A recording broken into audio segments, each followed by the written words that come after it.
किसान भाइयों, जैसा कि आप सभी लोगों को पता है कि धान की रुपाई हम लोगों की हो चुकी है और इस समय धान रुपाई होने के बाद एक ही सवाल मन में आता है कि हमारी जो धान की फसल है उसकी ग्रोथ अच्छी कैसे हो और अच्छे कल्ले कैसे निकलें और हरी भरी फसल हो। सभी को अपनी फसल हरी भरी ही अच्छी लगती है। किसी को भी फसल अगर ख़राब या कमज़ोर किसी कारण से होती है तो उनके मन में यही दौड़ने लगता है कि किन उर्वरकों का इस्तेमाल किया जाए जिससे कि हमारी फसल जो है हरी भरी हो जाए। तो किसान भाइयों, बता देना चाहेंगे कि जो फसल होती है बहुत सारे उर्वरकों पे भी निर्भर नहीं करती है। आप बहुत सारे उर्वरकों का प्रयोग करते रहेंगे तो ज़रूरी नहीं कि आपकी फसल बहुत अच्छी ग्रोथ कर जाए। तो किसान भाइयों, आज की जो वीडियो इसमें हम आपको 3 ग्रोथ प्रमोटर हैं उनके बारे में जानकारी देंगे, जैसे कि सागरिका गोल्ड और बायोविटा।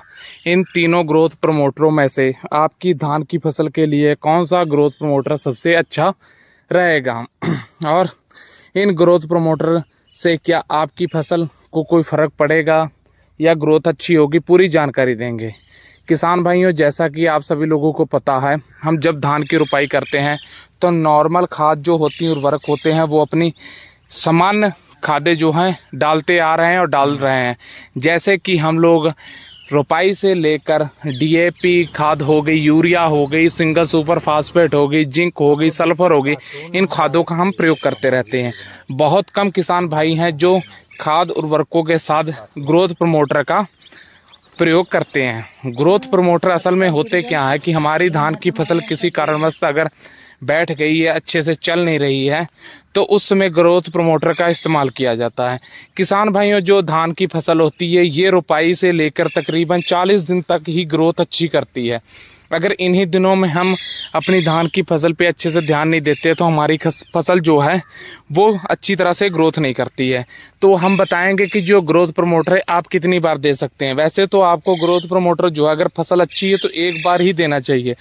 अगर फिर भी ग्रोथ प्रमोटर आप 2 बार दे देते हैं तो कोई नुकसान नहीं है। अब किसान भाइयों, सागरिका गोल्ड और जो बायोविटा, तीनों ग्रोथ प्रमोटरों की बात करते हैं। तीनों ग्रोथ प्रमोटर सेम ही हैं। जो सागरिका और सागरिका गोल्ड में इतना अंतर है कि सागरिका गोल्ड में ह्यूमिक एसिड थोड़ा ज़्यादा पाया जाता है, वहीं बायोविटा में भी ह्यूमिक एसिड थोड़ा ज़्यादा पाया जाता है। बाकी सेम ही काम करते हैं। अब ये जो ग्रोथ प्रमोटर है किसान भाइयों, इनको तकरीबन हमारी जो 12 दिन की धान रुपाई के बाद फसल हो जाए तभी किसी तीनों में से एक ग्रोथ प्रमोटर का हमें इस्तेमाल कर देना चाहिए, क्योंकि इस समय हमारी धान की फसल की जड़ें विकास कर रही होती हैं और इसी समय हमें ग्रोथ प्रमोटर की ज़रूरत होती है। दूसरा जो ग्रोथ प्रमोटर है, हमें तकरीबन 30 से 32 दिन की हमारी धान की फसल हो जाए तब हमें ग्रोथ प्रमोटर का इन तीनों में से किसी एक का प्रयोग कर देना चाहिए। अब किसान भाइयों, बात आ जाती है इन 3 ग्रोथ प्रमोटरों की कीमत की। तो कीमत की बात करें तो तीनों की ही कीमत में अंतर पाया जाता है। पहले की जो कीमत है किसान भाइयों, सागरिका केवल वो 10 किलो का बैग 415 रुपये का आता है। वहीं सागरिका गोल्ड 10 किलो का बैग 600 रुपये का आता है। वहीं बायोविटा 4 किलो का जो बैग है वो 480 रुपये का आता है। तो आप अंदाज़ा लगा सकते हैं तीनों की रेट में भी काफ़ी फ़र्क है। आप तीनों में से कोई एक लेके उसका प्रयोग कर सकते हैं। तो उम्मीद करते हैं किसान भाइयों, हमारे द्वारा जानकारी दी गई अच्छी लगी। जानकारी अच्छी लगे तो वीडियो लाइक कीजिए, शेयर कीजिए और चैनल को सब्सक्राइब करके पास वाली घंटी दबा लीजिए। धन्यवाद।